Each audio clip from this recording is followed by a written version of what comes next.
Student, I am Sandeep Singh from genius academic classes और मैं आपको आज एंटीबॉडी के बारे में पढ़ाऊंगा जो कि बहुत ही इंपॉर्टेंट पोर्शन है। हमारे एग्ज़ाम्स में पूछा जाता है एंटीबॉडी बच्चों में प्रेजेंट होगी, तो ये बहुत ही इंपॉर्टेंट पोर्शन है। तो आइए स्टार्ट करते हैं वीडियो। आज का लेक्चर है एंटीबॉडीज़ पे। तो एंटीबॉडीज़ होती क्या हैं? तो सबसे पहले आप देखते हैं कि एंटीबॉडीज़ जो हमारी होती हैं, एंटीबॉडीज़ जो होती हैं अगेंस्ट एंटीजन जो बनती हैं, अगेंस्ट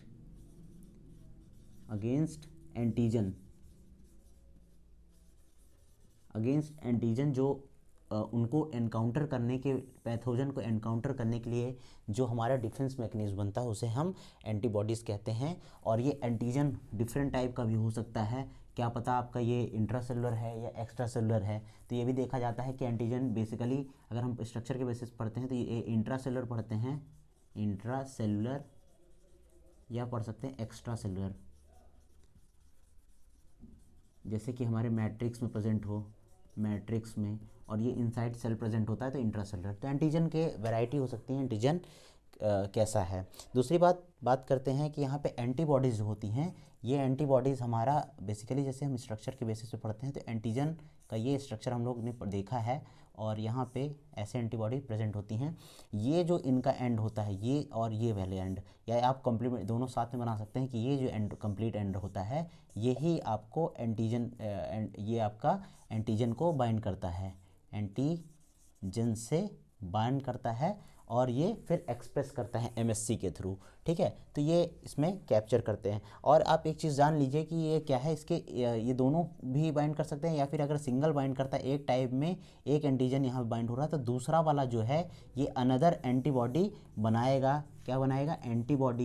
एंटीबॉडी दूसरी फंक्शन में इन्वॉल्व हो जाएगी अगर एक हैंड उसको कैप्चर कर चुका है, एंटीजन को एक हैंड इसने कैप्चर कर लिया है। दूसरी बात, इस एंटीबॉडी का आप देखिए कि दूसरा फंक्शन होगा, प्लस ये क्या करते हैं, एंटीजन के साथ बाइंड हो जाते हैं और दूसरा वाला जो है आपका दूसरा इम्यूनो रिस्पॉन्स को एक्टिवेट करता है। तो अगर आपसे कोई पूछा जाता है कि एक बॉडी के जो दो यहाँ पे स्टैंड होते हैं वो क्या फंक्शन डिफरेंट करते हैं या सेम करते हैं, ये फंक्शन क्या करते हैं, एंटीजन को बाइंडिंग के लिए इन्वॉल्व होता है, और दूसरी बात ये क्या है, आपका फंक्शनल होता है और ये आपके इम्यूनो रिस्पॉन्स को भी प्रोवोक करता है। ठीक है, दूसरी बात यहाँ पे आती है ऑल्सो कॉल्ड इम्यूनोग्लोबिन्स। इन्हें हम इम्यूनोग्लोबिन्स के नाम से भी जाने जाते हैं क्योंकि एंटीबॉडी जो हमारी होती हैं बेसिकली प्रोटीन पार्ट होती है, प्रोटीन की बनी होती हैं ये, और जो प्रोटीन की बनी होती हैं वो ही सबसे अच्छी होती हैं। तो आप देख सकते हैं, या फिर आप बात करिए कि जो एंटीजन प्रोटीन से बना होगा उसको एनकाउंटर फर्स्टली करेगी हमारी एंटीबॉडीज़, क्योंकि उसका मॉलिक्यूलर वेट बहुत ही ज़्यादा होता है।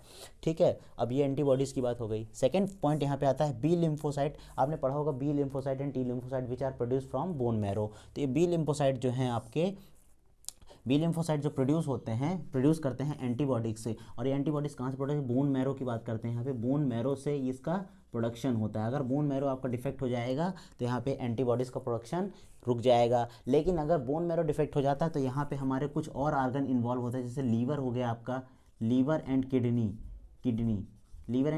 ये भी प्राइमरी फंक्शन करते, सेकेंडरी फंक्शन करते हैं बोन प्रोडक्शन, बोन मैरो में आपके आरबीसी सेल, एरिथ्रोसाइट्स और आपके यहाँ पे रेड ब्लड सेल्स और डब्ल्यूबीसी के प्रोडक्शन के लिए। तो अगर ये डिफेक्ट हो गया है बोन मैरो तो आपका लीवर, लेकिन अगर ये भी इन्वॉल्व नहीं है तो आपको दिक्कत हो सकती है। ठीक है, उसमें फिर आप इंटरल्यूकिन पढ़ते हैं। बात करते हैं यहाँ पे antibodies present on B cell surface. अगर कोई भी एंटीबॉडी, ये हमारी बी सेल है, इस बी सेल पे, ये बी सेल है, बी सेल पे आपका जो रिसेप्टर प्रेजेंट होगा, ठीक है, आप यहाँ पे एमएससी बना सकते हैं कॉम्प्लेक्स, और इससे बाइंडिंग करने के लिए जो रिसेप्टर प्रेजेंट होगा इसे हम कैसे क्या कहेंगे, बीसीआर। ये बीसीआर रिसेप्टर होगा यहाँ पे एंटीबॉडी में, ये प्रेजेंट होगा। ठीक है, चौथा पॉइंट यहाँ पे आता है antibody which encounter the antigen present inside.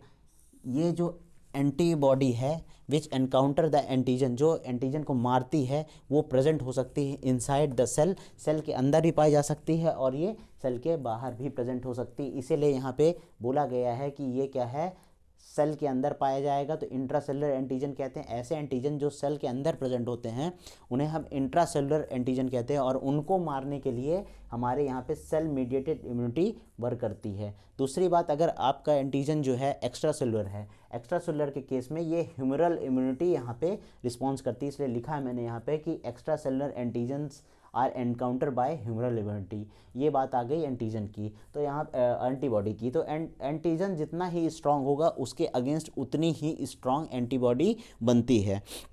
अब यहाँ पे कुछ बात आ गई, अब इसको आगे आप कंटिन्यू कर सकते हैं कि इसका स्ट्रक्चर कैसे होता है और इसमें कैसे फोल्डिंग्स प्रेजेंट होती हैं। तो यहाँ पे आप ये भी देख सकते हैं कि एंटीजन जितना ही स्ट्रांग होगा, ठीक है, उसके अगेंस्ट उतनी एंटीबॉडी स्ट्रांग बनेगी और वो रिस्पॉन्स शो करेगी। अब इसमें पूछा जाता है कि कौन सी एंटीबॉडी सबसे पहले रिस्पॉन्ड करती है, तो IgA बेसिकली जो वर्क करती है, और आपके जो भी इम्यूनिटी होते हैं उसमें M का भी रोल प्ले करता है।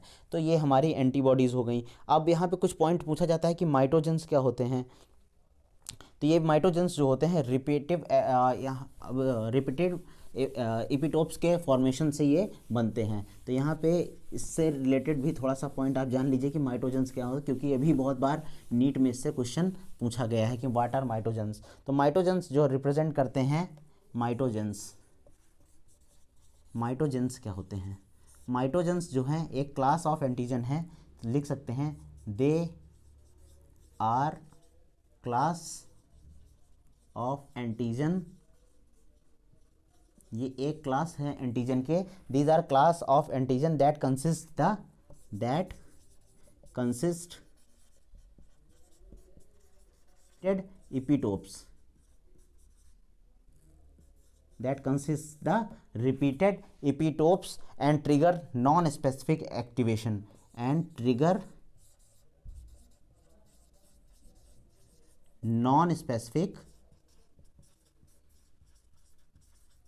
antigens,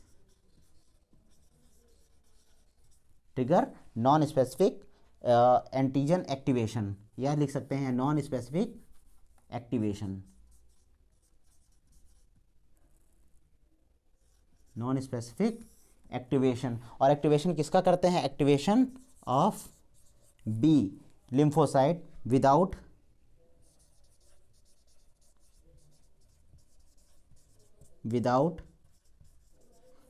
किसके, without involvement of T cells, without involvement of T cells. पहले बी सेल्स आते हैं कि टी सेल्स, तो पहले बी सेल्स का इनकाउंटर होता है, then T cells. T cells जो है हमारे ये स्ट्रॉन्ग एंटीजन के अगेंस्ट वर्क करते हैं। तो माइटोजेंस क्या होते हैं, तो they are class of antigen, ये ऐसे क्लास एंटीजन की ऐसी क्लास होती है, एंटीजन की ऐसी क्लास होती है जिसमें क्या होता है, that consist the repeated epitopes. अब एपिटोप्स क्या होते हैं, ये आपके एपिटोप्स होते हैं, ये एंटीजन्स डिफरेंट एंटीजन में डिफरेंट टाइप के एपिटोप्स हो सकते हैं, और इन्हीं को रिकॉग्नाइज करती है हमारी एंटीबॉडीज़। यानी जो आपके एपिटोप्स प्रेजेंट होते हैं, इसी को, ये एपिटोप्स जो होते हैं आपके, इसी को हमारी एंटीबॉडी रिकॉग्नाइज करती है, और यहीं पे आपके BCR या TCR, इस रीजन पे आपके BCR और TCR जो हैं एनकाउंटर करते हैं, वर्क करते हैं, ठीक है, ट्रिगर करते हैं। और रीजन, ये वो रीजन होता है एंटीजन का जो डिजीज़ कॉजिंग होता है, ठीक है, दिस कॉज द डिजीज़। यही एपिटोप जो है आपका डिजीज़ कॉजिंग के लिए रिस्पॉन्सिबल होता है। तो एपिटोप्स जो हैं आपके कॉज डिजीज़, ठीक है, ये वेरिएबल हो सकते हैं, और सेम टाइप के भी हो सकते हैं और डिफरेंट टाइप के भी हो सकते हैं। डिफरेंट टाइप के वेरिएबल्स होंगे तो डिफरेंट एंटीजन का एंटीबॉडी का यहाँ पे वर्क करेगा, और डिफरेंट एंटीजन के पास एपिटोप प्रेजेंट होते हैं डिफरेंट टाइप के। तो यहाँ माइटोजेंस की बात आ गई कि they are class of antigen that consist the repeated epitopes that and trigger non specific activation. Non specific मतलब यहाँ पे क्या होता है कि कोई स्पेसिफिक एंटीजन नहीं होता है, ये इसका जो एक्टिवेशन होता है नॉन स्पेसिफिक होता है। अगर मान लीजिए कि क्लास हम लोग फ्रेंड सर्कल में जा रहे हैं और किसी ने एक को पीछे से थप्पड़ मार दिया, तो वो उसको रिकॉग्नाइज नहीं कर पा रहा है, उसको जान नहीं पा रहा है, यानी एक्टिवेशन कर देते हैं हमारे एंटीबॉडीज़ को, या BCR या TCR को हमारे एक्टिवेट कर देते हैं, क्या कर देते हैं, एक्टिवेट कर देते हैं, और जिससे यहाँ पे B cell and T cell का इन्वॉल्वमेंट हो जाता है, और यहाँ पे टी सेल का सॉरी बी सेल का इन्वॉल्वमेंट हो जाता है बी लिम्फोसाइट से, and T cell do not involve in this B lymphocyte with the involvement of T cell. तो यहाँ पे टी सेल का इन्वॉल्वमेंट हो जाता है बी सेल का जो रिस्पॉन्स होता है वो स्लो होता है, लेकिन टी सेल का रिस्पॉन्स होता है बहुत फास्ट होता है। तो जब वो प्रोवोक कर देंगे तो टी सेल वहाँ पे आएगा, क्योंकि वहाँ पे बी सेल के केसेस में स्लो रिस्पॉन्स होगा। लेकिन अगर आप देख रहे हैं कि पैथोजन यहाँ पे नॉन स्पेसिफिक है, जो कि डिटरमाइन नहीं है, तो अगर डिटरमाइन पैथोजन नहीं है तो उसको मारने के लिए कोई भी स्ट्रांग होना चाहिए। अगर हमें यही नहीं पता कि हमारे घर में घुसने वाला चोर कौन है, तो उसके लिए हम थोड़ा सा इंतज़ाम मजबूत करेंगे, लेकिन जिसे पता है कि यार गली मोहल्ले का चोर है, तो उसके लिए इतने इंतज़ाम नहीं किए जाते हैं। तो यहाँ पे टी सेल जो है इनकाउंटर करता है और टी सेल्स बेसिकली वर्क करता है। तो माइटोजेंस क्या बात हो गई। अब आगे आप बात करते हैं इसमें थोड़ा सा कि यहाँ पे इम्यूनोग्लोबिन फोल्ड्स कैसे बनते हैं, और यहाँ पे जो आपकी एंटीबॉडी है उसका स्ट्रक्चर कैसा होता है। तो आइए स्टार्ट करते हैं स्ट्रक्चर के बारे में। स्ट्रक्चर पे आप देखते हैं, जैसे कि मैं बताया कि एंटीबॉडी का स्ट्रक्चर, तो एंटीबॉडी के स्ट्रक्चर में बेसिकली जो इसका स्ट्रक्चर होता है वो आपका वाई शेप लाइक का स्ट्रक्चर होता है। एंटीबॉडी का जो भी स्ट्रक्चर होता है बेसिकली कैसा होता है, वाई शेप का स्ट्रक्चर होता है। जब भी हम बनाते हैं ये आप स्ट्रक्चर, हम इसको ऐसे बनाते हैं, इस टाइप से हम इसका स्ट्रक्चर बनाते हैं, ठीक है। ये आपका ये स्ट्रक्चर है, जिसमें आप बेसिकली पढ़ते क्या हैं कि आप इसमें ये देखते हैं कि इसका जो स्ट्रक्चर है, इसमें यहाँ पे हैवी चेन है, ये लाइट चेन है, एक हैवी चेन होगा, एक लाइट चेन होगा, एक हैवी चेन होगा, एक लाइट चेन होगा, हैवी लाइट, और ये आपका हैवी और ये लाइट, ठीक है। हैवी और लाइट चेन का ये कॉम्पोजिशन होता है, ठीक है। इसमें हैवी और लाइट ये बनेंगे, तो एक हैवी होगा एक लाइट होगा।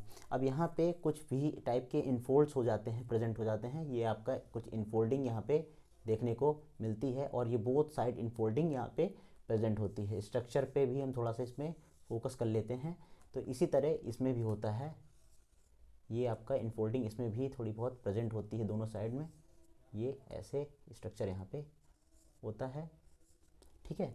तो ये आपका हो गया हैवी और लाइट का। दूसरी बात, यहाँ पे भी इनफोल्डिंग ये होते हैं, इन दोनों जगह पे भी ये इनफोल्डिंग प्रेजेंट होते हैं, यहाँ पे भी इनफोल्डिंग देखने को मिलती है, हैवी और लाइट चेन। और यहाँ पे जो आपका ये टर्मिनल है, यहाँ पे ये आप ऐसे लिख सकते हैं, यहाँ पे ये ऐसा ना लिखिए, तो यहाँ एल लिख लीजिए, यहाँ एच लिख लीजिए, यहाँ एल, यहाँ पे एच, ठीक है। लाइट और हैवी, ठीक है। यहाँ पे heavy light HL2 and HL1, ठीक है। यहाँ पे ये आपने सॉरी 3 लिख लिया यहाँ पे। तो यहाँ पे आपका ये एन टर्मिनल है, ये भी एन टर्मिनल है, यहाँ सी है, ये सी टर्मिनल है, ये एन टर्मिनल है, ये भी एन टर्मिनल है, ये सी टर्मिनल है, और यहाँ पे भी सी टर्मिनल है। ये स्ट्रक्चर होता है एंटीबॉडी का, ठीक है। तो ये बेसिकली कैसे दिख रहा है आपको, वाई शेप लाइक स्ट्रक्चर दिख रहा है, ठीक। वाई शेप लाइक स्ट्रक्चर यहाँ पे दिखता है।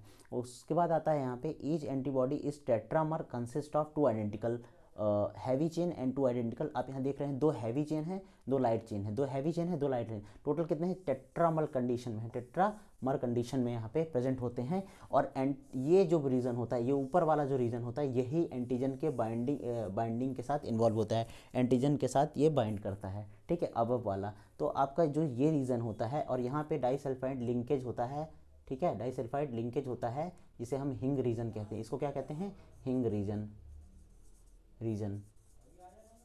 इसे क्या कहते हैं, हिंग रीजन कहते हैं, ठीक है।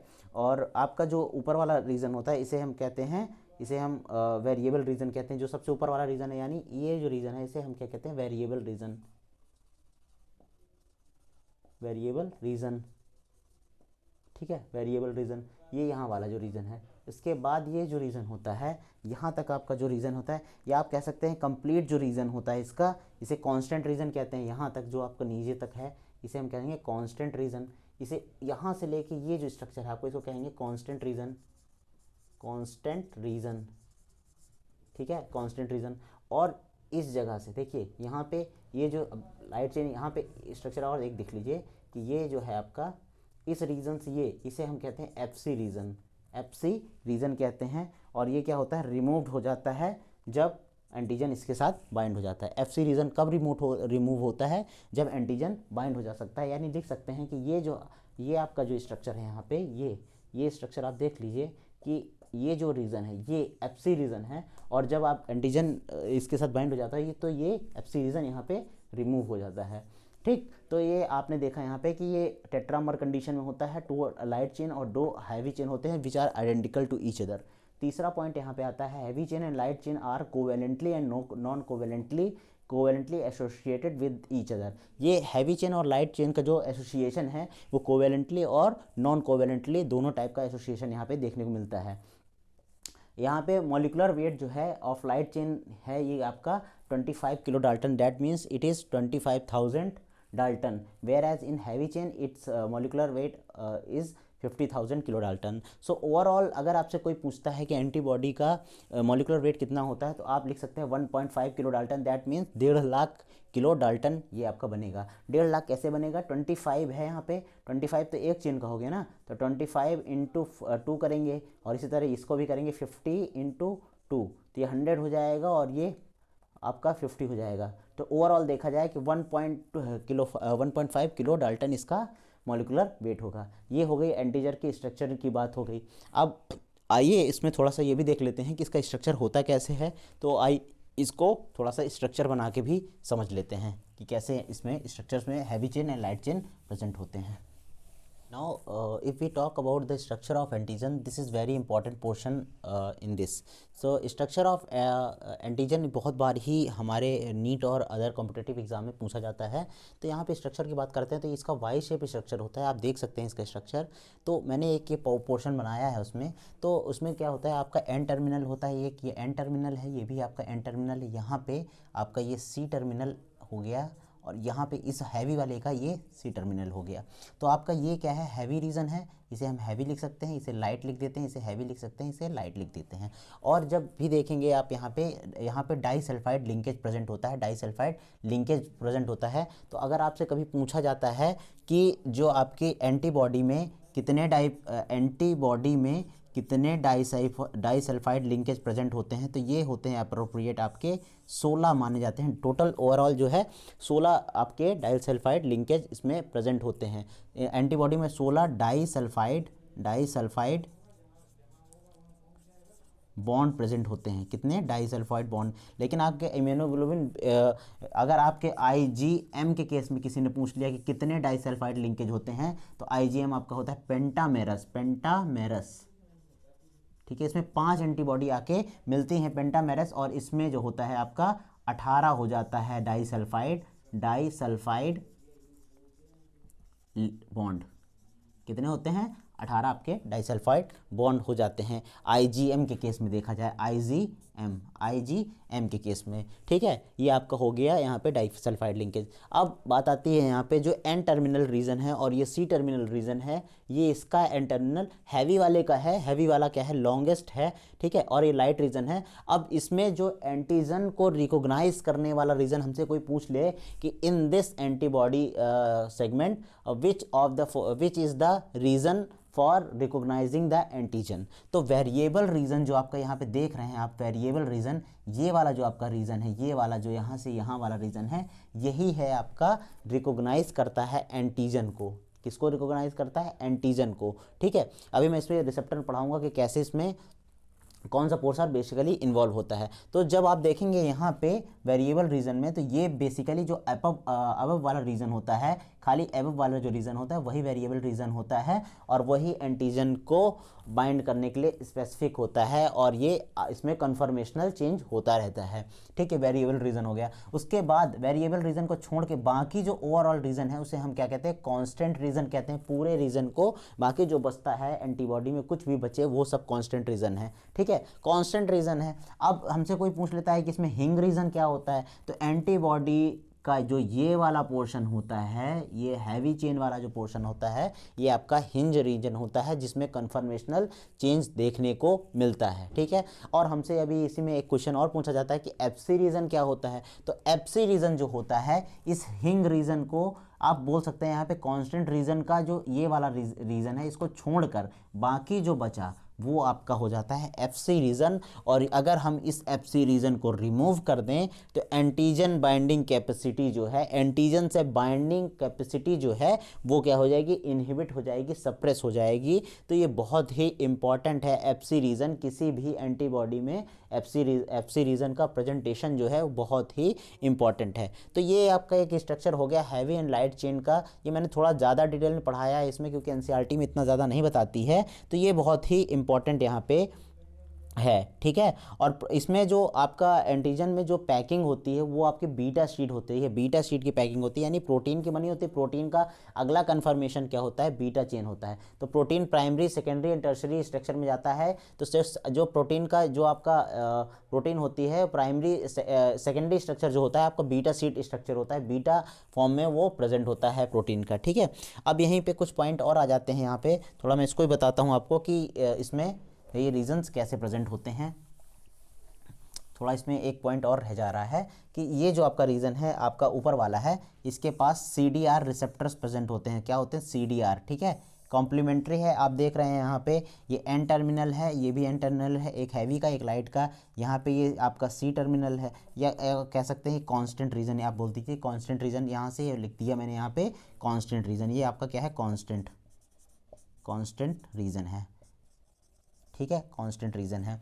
अब यहाँ पे देखिए मैंने बताया था आपको जैसे कि यहाँ पे रिसेप्टर्स प्रेजेंट होते हैं तो टोटल वेरिएबल रीजन कंटेन करते हैं। इसमें टोटल जो वेरिएबल रीजन में इसमें लिख सकते हैं टोटल वेरिएबल रीजन कंटेन करता है, कंटेन 6, कितने, 6 CDR, ठीक है। CDR रिसेप्टर्स प्रेजेंट होते हैं जो टोटल 6 होते हैं नंबर में। बिकॉज इसमें देखो 3 टाइप के होते हैं, देखो हैवी में 3 हो गए, लाइट में हो गए। तो अगर आपसे कभी पूछा जाए कि कितने CDR रिसेप्टर प्रेजेंट होते हैं तो टोटल इसमें देखिए 3 ये हो गए, 3 3 6 और उधर 3 3 6 हो गए, तो 12 हो गए। तो टोटल आपसे पूछा जाए कभी कि किसी एंटीबॉडी में जो वेरिएबल रीजन्स होते हैं या कांस्टेंट रीजन को मिला के कितने टोटल आपके जो इसमें वेरिएबल रीजन जो CDR प्रेजेंट होते हैं वो कितने होते हैं, तो टोटल 12 होते हैं। वहीं अगर आप पेंटामेरस IgM के केस में देख लिया जाए तो इसमें कितने 12 × 5, क्योंकि 5 पेंटामेरस है तो 12 पंचे 60,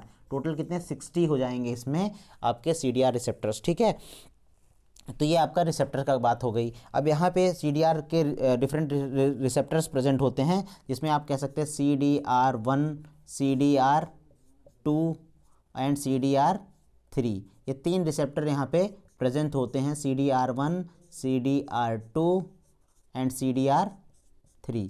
ये आपके 3 रिसेप्टर यहाँ पे प्रेजेंट होते हैं और ये हैवी और लाइट चेन में दोनों में प्रेजेंट होते हैं। तो ये आपके रिसेप्टर्स की बात आ गई जो कि रिकॉग्नाइज करते हैं हमारे एंटीजन्स को। तो कुछ पॉइंट यहाँ पे ये है कि 16 से 18 डाइसल्फाइड बॉन्ड यहाँ पे प्रेजेंट होता है। और अरेंजमेंट जो होता है लाइट एंड हैवी चेन्स का वो क्या होता है, पैरेलल होता है। कैसा होता है, पैरेलल। आप यहाँ देख रहे हैं कि दोनों का अरेंजमेंट क्या है, पैरेलल हो रहा है। और ये एंटीबॉडी जो है स्ट्रक्चर जो बना है वो डिवाइड हो जाता है 2 पार्ट में, जिसमें variable and constant region, variable and constant region में बेसिकली ये एंटीबॉडी डिवाइड है, ठीक है। वेरिएबल रीजन जो है फॉर एंटीजन बाइंडिंग साइट के लिए एंटीबॉडी प्रोवाइड करता है, ठीक है। वेरिएबल रीजन जो है ये साइट प्रोवाइड करता है फॉर एंटीजन बाइंडिंग के लिए, ये आप यहाँ पे नोट कर लीजिए। और एंटीजन बाइंडिंग साइट जो है इन वेरिएबल रीजन में, जो वेरिएबल रीजन में एंटीजन बाइंडिंग साइट जो प्रेजेंट हो रही है उसे हम कॉम्प्लीमेंट्री डिटरमाइनिंग रीजन कहते हैं, जिससे मैंने अपने CDR कहा, इसे कहते हैं कॉम्प्लीमेंट्री डिटरमाइनिंग रीजन।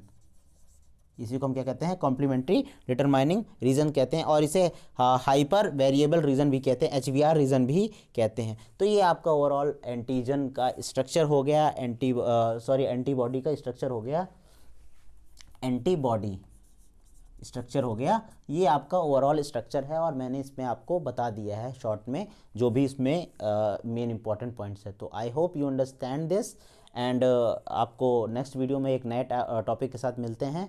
तब तक आप इसको रिवाइज करिएगा। और ये बहुत ही इंपॉर्टेंट पोर्शन हमारे नीट के और अदर कॉम्पिटिटिव एग्जाम्स के रिस्पेक्ट से। तो जुड़े रहिए हमारे क्लास जीनियस एकेडमी क्लासेस से। मिलते हैं नेक्स्ट वीडियो में। Thank you.